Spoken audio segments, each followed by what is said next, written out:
How to find Chase bank account number. Hello everybody, if you are wondering how you may follow up this method.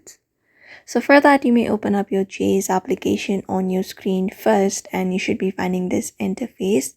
Now from here, what you need to do is, here under this account section, you should be finding total checking and Chase savings. So you may locate up the total checking in order to look for your available balance and everything. Just go ahead and tap on it. And once you tap on it, here you will be getting account details, your available balance, your present balance. Along with that, we have this option of show details right under it. Go ahead and tap on that option. Once you tap on that option, here it will directly show you up your account number right under present balance. Go ahead and tap on that option and then that's it.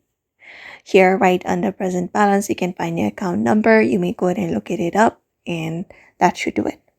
So that is it for now. I hope this video was helpful. Give it a thumbs up and subscribe for more tips and tutorials, and we will see you on the next video.